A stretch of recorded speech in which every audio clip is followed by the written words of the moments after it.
Hi, this is going to be a short review for a couple of short stories by Edmund Cooper out of this little Panther novel volume that I found a while back called Tomorrow Came. There's another review for it, and I'll talk about the book a little bit as well. Edmund Cooper was a British author who I feel is highly underrated. Two of my favourite books by him are Transit and Seahorse in the Sky, which I've been reading and rereading since I was a teenager.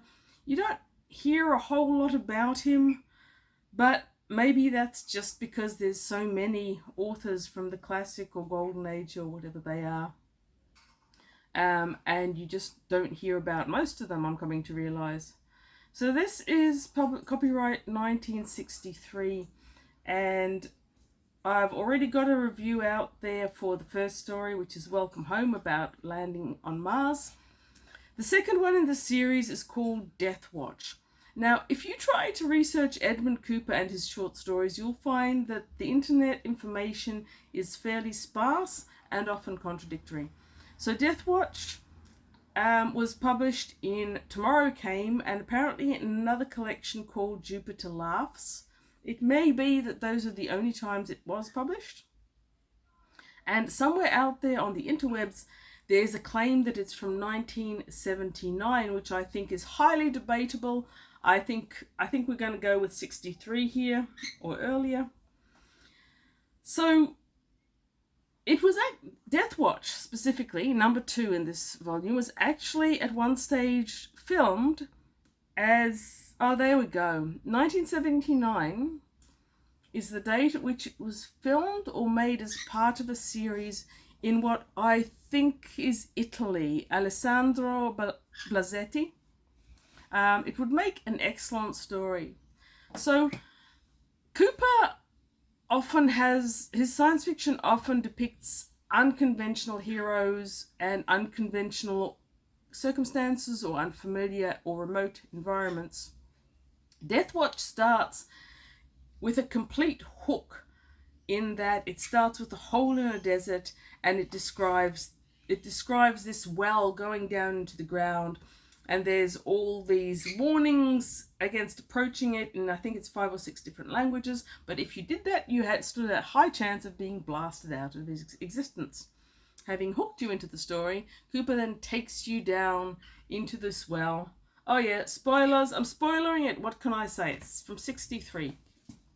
And probably half the interweb hasn't heard of it, so you know. Anyway,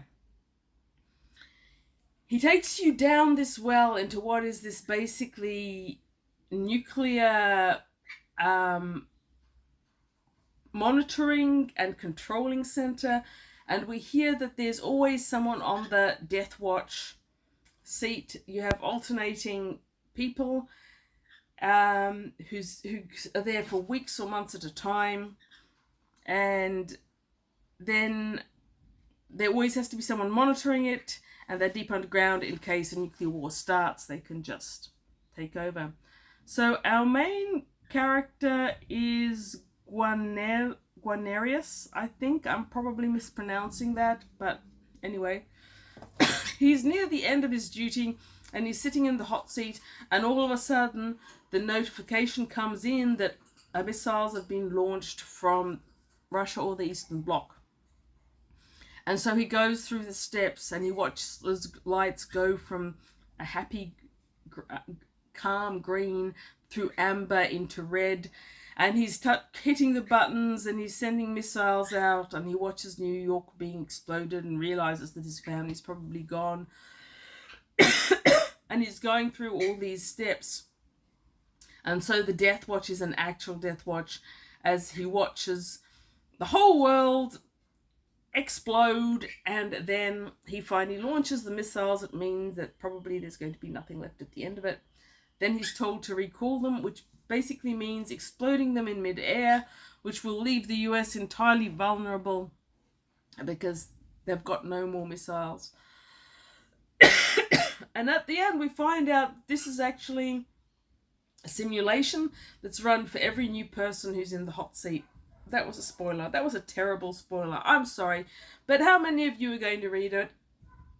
if you're going to read it anyway, because even knowing how it ends, it is a great story. It's one that I could reread quite easily, and probably will, for the writing and the cadence and all those excellent things that Edmund Cooper, in my opinion, did so well.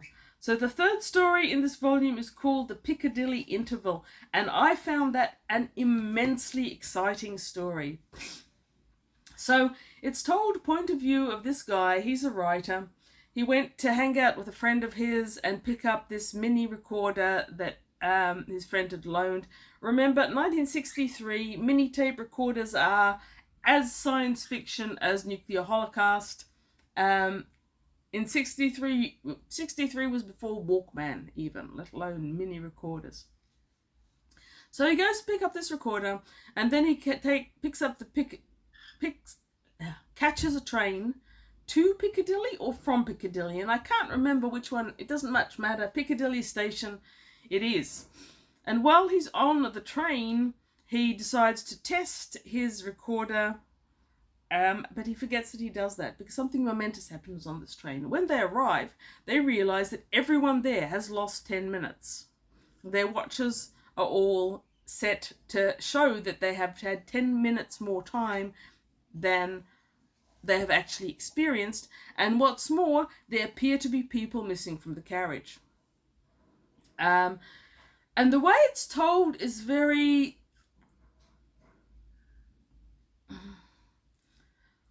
open to interpretation. It even starts out with a little statement, which I will read to you. Some people I know believe in miracles, luck, ghosts, fate, and things that go bump in the night. I don't. I am one of those down-to-earth types who think that there's a natural explanation for everything, from teenage idols to Indian fakirs, if one can only find it. And even if I did believe in miracles, I rather think I'd incline towards the view that there is a proper time and a place for them, which, to my mind, certainly doesn't include the last underground train on the Piccadilly line on a Monday evening. And yet, the unexplained happened. And police are called in and they check the tracks and there's no one on the tracks. The guard on the train is one of the people who's vanished, and he's pretty sure that a girl who's sitting across from him has also vanished. And only later does he think to check his recorder, which had been recording on the seat next to him. And that's when he discovers what happened in those 10 minutes. Again, spoiler, because this is what I found very exciting about this story. In Transit and Seahorse in the Sky, Cooper has a whole novel where he explores the notion of people from Earth, normal people from England, usually, always, mostly, being kidnapped by aliens and taken to another location for nefarious or not so nefarious purposes, and exploring the dynamics of that. Piccadilly Express is clearly a story where he early explored the notion without taking it into a whole volume. I did try to do some research and find out if the story predated Transit and Seahorse in the Sky. I really can't find out. Like I said, it's nearly impossible to do much research about Cooper. But it would be interesting because it felt to me like an author exploring the possibility, flexing his muscles in terms of alien kidnapping, which is what happened on the Piccadilly Express. But by all means, go out and read it because it's a really good story. Thoroughly enjoyed it. Probably will read it again. Edmund Cooper, I really like his writing, his cadence, his characters, his whole thing. There's a lot about his writing that is dated and won't appeal to younger audiences, but I feel that those flaws or issues that he has in his novel writing are, so far, absent in his short stories. So, if you want to read Edmund Cooper, if you've encountered some of his more misogynistic or downright weird books and you don't think you can cope, go look for his short stories. Apparently he had quite a few of them, though this is the first volume of them I've located. And I think, like many of the classic science fiction writers, the short stories are an absolute perfect go-to where they explore a whole potential story, concept, experience, and they may or may not expand later into novel. Anyway, thank you for watching this. I suggest that you go out and you read good books. And maybe, if you can find it, even this one, because this shows every sign of being a really good book. Thanks for watching.